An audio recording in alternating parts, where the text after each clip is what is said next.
What's up, everyone? Aaron Nagler here, PackersNews.com. Late in the day on Wednesday. I had some things to attend to, but I never miss a chance to connect with the fine people of Facebook and talk some Packers. Even though it probably will be a little truncated today, I did want to jump on and see what's on your minds. Not a ton of news coming out of Green Bay in the last few days, but OTAs and minicamp are right around the corner. We've got plenty of content coming your way the next couple days leading up to it. Make sure you're checking PackersNews.com for all the latest. And what's up, everyone jumping in the comments? Jake, hello. Mike from North Hudson, what's up, man? Bob Tucker, thanks for joining us, man. Randy, hello. A stalwart of both this page and my personal page. What's up, Randy? Demario, thumbs up. Jonathan, Dez, no, we're not gonna have any Dez talk today. I think we've done enough Dez. I know people are sick of it. I know other people are hoping, and some are not. But I think we said everything we needed to say about Dez yesterday. Hello, Preston. How are you? Jeff, thanks for stopping by, man. Flushing, what's up, Chris? What's up, neighbor? Coming to you live from Astoria. I thought you were going on vacation. Josh, are you hoping I'm going on vacation? I am going on vacation in a little over a week. I'm going to see Solo, and then I'm going to get out of the country. My wife and I leave for London on, I believe, the 28th. A sleeper to make the Pro Bowl. Ooh, Pat starts us off with a tough one. I'll go Corey Linsley. How about that? What's up, Josh? Thanks for joining us, man. How much attention and value do the Packers scouts place on media mock drafts? Oh, not very much at all, Whit. They do their own kind of... They don't like to call them mock drafts, but they're mock drafts, essentially. Although I will share this little tidbit. I remember back in the day talking to someone high up in personnel at 1265 Lombardi, and I joked, because that was right when Bob McGinn was in his run of several years in a row, hitting on who the Packers were going to select, and he had become one of the nation's best at predicting which players are going to go where in the first round of the draft. And I jokingly said, I'm sure you guys are going to wake up and read Bob's mock. And he said, oh yeah, we never miss it every year. So at least, they're reading at least one mock draft produced by local media. Oh, good question. I got this on Twitter today, too. Do I see Quentin Rollins making the 53? I think he's in for a fight. I think he was not playing that well prior to his injury last year. The Achilles injury, you never really know how guys are going to bounce back from that. He wasn't exactly the fastest player to begin with. If that has robbed him of any of his explosiveness and speed of what there was, I think it's a long shot. I really do. I think there's a lot of talent now in that corner group, and he is going to have to make the most of every single opportunity he gets. Funniest Ted reaction moment I've seen during a game? Oh, I don't know. My favorite, and I put this out on Twitter, so I'm sure the Packers are aware that this has been out there for a while, but it's not a one specific moment, but I will say one of my favorite things in the press box, the times that I've heard Ted speak, is when, especially, it happened predominantly during when they were 4-6 and they went on that losing streak, but inevitably during the game, they would be down by a lot. This happened I remember this happening in the Colts game, and it definitely happened in the Titans game, and I think it happened in the Washington game as well, where they've gotten down by a number of scores, and then so they'll have this reset on offense where, okay, we're gonna try and come back, and they'll have a really innocuous play, a 5-yard run or a 6-yard completion or something, and Ted it'll be pin drop quiet in the press box. You're no cheering, no. People have quiet conversations, but it's a working area. But then all of a sudden there'll be this play for positive yardage, and you'll hear Ted go, "Well, there's a good run. There you go. There's a good pass," like that, and then he'll turn to Mark Murphy and say, "Okay, here we go." It's just funny because he wouldn't say anything for the entire game until they were down 21 points, and then this 5-yard run, there you go. It was just fun. It made me laugh every single time. Bismarck, North Dakota, what's up, Tyler? How are you? What made Philbin's offense the best in 2011, and can that happen again? Well, Christopher, you got to remember that's still Mike McCarthy's offense, but Joe Philbin's influence is definitely important. I've made this comparison before. I think he is a great kind of buffer for McCarthy in a way that, Edgar Bennett was not. I do think you saw kind of how Philbin not being there really played into how quarterback-centric and, more to the point, Aaron Rodgers-centric the offense became while Edgar Bennett was the OC, because they put more and more on Rodgers' plate. Now, the downside of that is when you lose Aaron Rodgers for an extended period of time, which they did last year, so much of your offense is predicated on his intelligence and his ability at the line of scrimmage and his experience that you saw they had a real hard time adjusting. And I think a big part of moving on from Bennett and bringing Joe back into the fold is wanting to build their offense and take a little bit. Now, you're never going to want to tell Aaron not to take advantage of what he sees at the line of scrimmage, but I think they want to pull back the reins just a little bit on the quarterback and use a lot more multiplicity, a lot more kind of pre-scouting, and then going into the game and having Joe's eyes up in the press box, being there, this guy is always crashing on these types of plays, or they're always doing this when we try and go here, etc. Those are the types of things that McCarthy has talked about before, about them being invaluable and ensuring they're always kind of one step ahead of the opponent and getting them into advantageous looks down in and down out. I think more than anything that will be Joe's biggest contribution now that he's back in Green Bay. Patty, is there any way I can meet Aaron Rodgers? Sure, I guess. Go to practice in training camp and hope and pray. How about them Brewers? That's right, Mick. How about them Brewers? How does Mike Pettine's approach to players coaching differ from Capers? That's a good question, Alex. But it's hard to say in Green Bay because we haven't been exposed to a whole lot of him so far. I will say in his past, and talking to anybody who's ever played for him or coached with him, Pettine is pretty no nonsense. And while players will preach how likable and learnable, as is his mantra, his defense can be, accountability is big with him. It has been throughout his entire coaching career in the NFL, as far as I can see.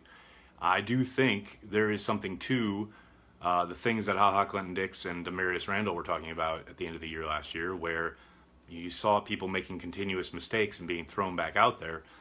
I don't think that's going to happen under Pettine. At least that's the impression I get. Now, we'll see. That's a lot of talk, but the proof is always what they actually do when it comes to putting guys on the football field. You're a beast. Thanks, Nate. Nice of you to say. Skip Bayless is a Cowboys fan and a Packer hater.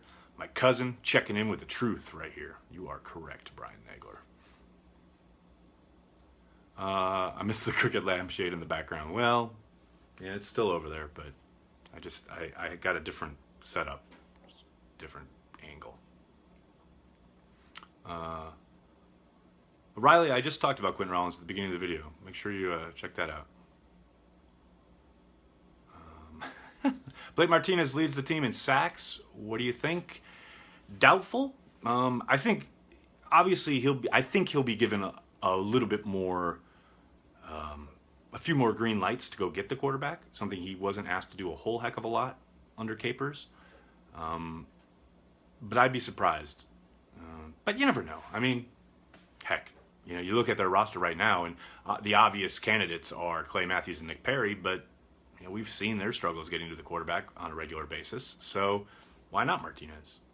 I guess it's a possibility, but I wouldn't bet on it, which you can do legally soon. Like the summer haircut. Thank you. My wife was complaining. How many rooms do you have in that house? It's an apartment, and several. Please don't go to 3 vids a week. I'm going to go to 3 vids a week. You're going to be lucky if I go to 1 vid a week after minicamp is over, when they take their summer break. Do they have a 1,000-yard back this year? Michael, if they have one, it's Aaron Jones. Now, obviously, this is guys being healthy and the rotation ending up as I suspect it will, as I project it to play out. You know, with as much as McCarthy likes to rotate guys, though, it's going to be tough. But I do think Aaron Jones has it in him. Are you aware of the fact that St. Brown is very popular in Germany?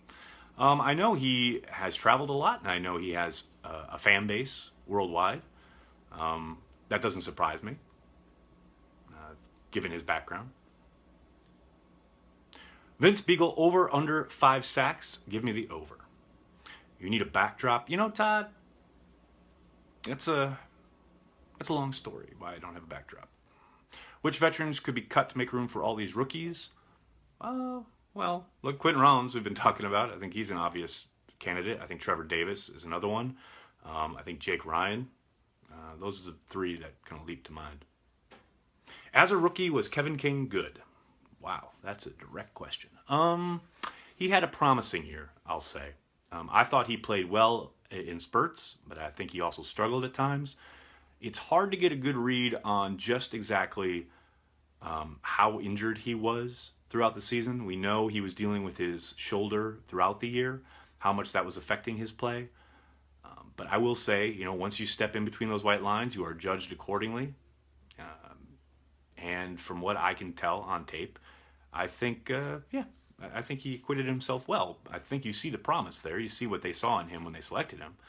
But he's got to become much more consistent. Need a big G behind you. It's the last thing I need. I'm not here to promote the Packers. I'm here to talk Packers with you because I cover them. There is a big difference. Can Martinez be a top 5 middle linebacker? I guess it depends on top 5 in what? Tackles? Well, he already is, right? I guess, you know, can he be put in the same conversation as Luke Kuechly? That might be a bit of a stretch, at least to my mind, but you know, the production was definitely there last year. I've talked about it a bunch before, but I think the big thing that is going to take him to the quote-unquote next level is if he can start producing turnovers. He had a number of plays last year where he had his hands on the football and dropped it, didn't complete the catch, etc. The 3 or 4 of those, and those are game changers. You know, those are plays that will swing a game, and that will get him in that kind of conversation. What about picking up Doomerville? Kendrick, I was all for it last year. I kept saying they should look at him. They never did, never brought him in. I can't imagine that a year later they're going to turn around and do it now when they took a pass last year. Is Kyler good as gone too? Jim, I don't think so. I think Fackrell will stick around simply because of his ability and contribution on special teams. He's a big, strong, fast guy. Whether that is translated from scrimmage, I would say it has not. He has played very well when given the opportunity on special teams, and I think that will keep him on the roster. But we'll see. Is Cobb still an elite slot receiver? I think so, Christopher. I know there are a lot of Packer fans who disagree. I would tell them to watch the tape. I think it suggests that he is still one of the better slot receivers in the league. I understand his production has not met what you would come to expect from his salary cap number, but I think that is a big product of the offense he plays in. They spread the ball around. That's what they do. I do think this year you're going to see an uptick in output from Mr. Cobb. Where does Montgomery fit now? It seems he's going to get the short straw. William, we've talked about it a lot. I think he will be a Swiss Army knife type of player where he's asked to do a lot of different things. I think he'll still play running back, but I do think they'll use him at receiver quite a little bit. Mostly passing situations. I do think he will be given the opportunity to be kind of their 2-minute drill guy. Aaron Rodgers used him to great effect in that role when they quote-unquote ran the table in 2016. He's still a valuable player, and I still think good things will happen if they get the ball in his hands. Donnerson's athleticism is off the charts. It is, Peter. That is correct. All of his athletic testing numbers are quite impressive. Can 88 return kicks? He has in the past, Jacob. I think Jair Alexander will be given the first opportunity to do that, though. Your thoughts on Scandling? Thank you. Oh, thank you for saying thank you. Raw, I think a guy who can do a lot of the things they like on the perimeter as far as getting off a jam. Really good with the ball in his hands. He can get downfield in a hurry for a big guy. I think a big part of his getting up more opportunities as the camp progresses is going to be about, can he get on the same page with the quarterback quickly?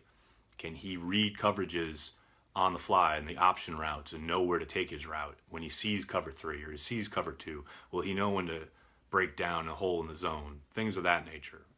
That's my question there. I think he's got all the physical ability. Any news on the new QB coach?